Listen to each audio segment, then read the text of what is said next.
നടിയെ ആക്രമിച്ച കേസിലെ വിധി വരാൻ ഇനി ദിവസങ്ങൾ മാത്രമാണുള്ളത്. കേസിൽ 8ാം പ്രതിയായ നടൻ ദിലീപിന് വിധി അനുകൂലമാകുമോ പ്രതികൂലമാകുമോ എന്നാണ് മലയാളികൾ ഉറ്റുനോക്കുന്ന കാര്യം.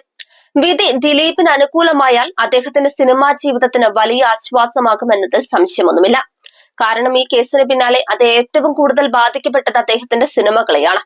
ഒരു കാലത്ത് മമ്മൂട്ടിയുടെയും മോഹൻലാലിന്റെയും ചിത്രങ്ങൾ പോലും തിയേറ്ററിൽ പരാജയപ്പെട്ടപ്പോൾ തുടർ വിജയങ്ങളുമായി തിയേറ്ററിലേക്ക് ആളെ കയറ്റിയത് ദിലീപ് സിനിമകളായിരുന്നു. ആ വിജയത്തിന്റെ ബലത്തിലാണ് ദിലീപ് മലയാള സിനിമയിലെ ഏറ്റവും വലിയ സ്വാധീന ശക്തികളിൽ ഒരാളായി മാറിയത്. എന്നാൽ നടിയെ ആക്രമിച്ച കേസ് എല്ലാം മാറ്റിമറിച്ചു. ഉയരത്തിൽ നിന്ന് ദിലീപ് പൊടുന്നനെ താഴെ വീണു. ദിലീപിന്റെ സിനിമകളും തിയേറ്ററിൽ കൂപ്പുകുത്തി. നടിയെ ആക്രമിച്ച കേസിൽ 2017 ജൂലൈയിലാണ് ദിലീപ് അറസ്റ്റിലാകുന്നത്. അതിനു മുൻപേ ദിലീപ് അഭിനയിച്ച ചിത്രമായിരുന്നു രാമലീല. പൊളിറ്റിക്കൽ ത്രില്ലറായ ഈ ചിത്രത്തിന്റെ ട്രെയിലർ ദിലീപ് അറസ്റ്റിലാകുന്ന ദിവസങ്ങളിലായിരുന്നു പുറത്തിറങ്ങിയത്. ദിലീപിന്റെ അന്നത്തെ സാഹചര്യത്തോട് വളരെ ചേർന്ന് നിൽക്കുന്ന സിനിമയിലെ ഭാഗങ്ങൾ ചേർത്തായിരുന്നു ട്രെയിലർ പുറത്തിറക്കിയത്. കുറ്റവാളി ഞാനായിരിക്കണമെന്ന് എന്തോ നിർബന്ധമുള്ളത് പോലെ എന്ന ട്രെയിലറിലെ ഡയലോഗ് അന്ന് വലിയ ഹിറ്റായി. നടിയെ ആക്രമിച്ച കേസിൽ ദിലീപിനെതിരെ ശക്തമായ ആരോപണം നിലനിൽക്കുന്ന സമയമായിരുന്നു അത്.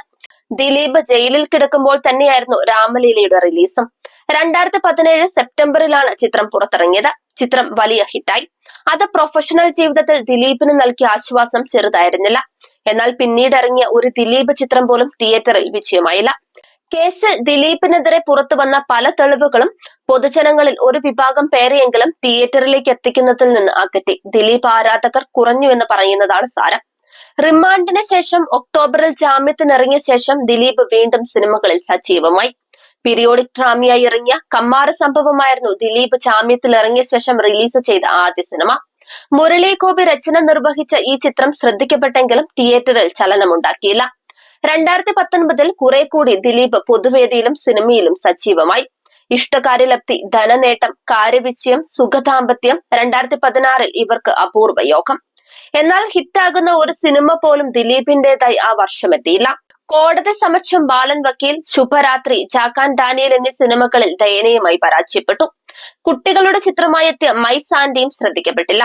അതിനിടയിൽ കോവിഡ് വ്യാപനം മലയാള സിനിമയെ ഒന്നാകെ ബാധിച്ചു. തിയേറ്റർ റിലീസിന് പകരം OTTയിൽ സിനിമ റിലീസ് ചെയ്യുന്ന കാലം.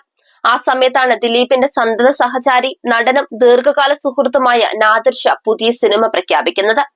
നാദിർ ഷായുടെ സംവിധാനം, നായകനായ ദിലീപിന്റെ വ്യത്യസ്ത ഗെറ്റപ്പ്, നായികയായി ഉർവശി തുടങ്ങിയ വലിയ ഹൈപ്പോടെയാണ് കേശു ഈ വീടിന്റെ നാഥൻ എന്ന ചിത്രം റിലീസ് ചെയ്യുന്നത്.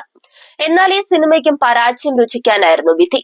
മാത്രമല്ല, പഴകിയ കോമഡിയും മറ്റും ചിത്രത്തിന് വിമർശനം വരുത്തിവെച്ചു. 2022 തട്ടാശ്ശേരി കൂട്ടം എന്ന ചിത്രത്തിൽ ഒരു കാമിയോ വേഷത്തിലും നിർമ്മാതാവായും ദിലീപ് സാന്നിധ്യം അറിയിച്ചു. പിന്നീട് 2023 ഏറെ പ്രതീക്ഷയോടെ എത്തിയ ദിലീപ് ചിത്രമായിരുന്നു ബാന്ദ്ര. തെന്നിന്ത്യൻ താരസുന്ദരി തമന്ന നായികയായി എത്തിയ ഈ ചിത്രവും തിയേറ്ററിൽ മൂക്കും കുത്തി വീണു. Voice of Sathyanathan, Thankamani, Pavi caretaker എന്നീ ചിത്രങ്ങളും റിലീസായെങ്കിലും തിയേറ്ററിൽ യാതൊരു ചലനവും ഉണ്ടാക്കിയില്ല. ഈ വർഷം പുറത്തിറങ്ങിയ പ്രിൻസ് ആൻഡ് ഫാമിലിയാണ് ദിലീപിന്റേതായി അവസാനം ഇറങ്ങിയ സിനിമ. മറ്റ് സിനിമകളെ അപേക്ഷിച്ച് തിയേറ്ററിൽ നിന്ന് തരക്കേടില്ലാത്ത പ്രതികരണം പ്രിൻസിന് ലഭിച്ചു. ഇനി കേസിലെ വിധി പ്രസ്താവനത്തിന് ശേഷം ബബ്ബബ്ബ എന്ന സിനിമയാണ് ദിലീപിന്റേതായി പുറത്തിറങ്ങാനുള്ളത്. മോഹൻലാലും ഇതിൽ അതിഥി താരമായി എത്തുന്നുണ്ട്.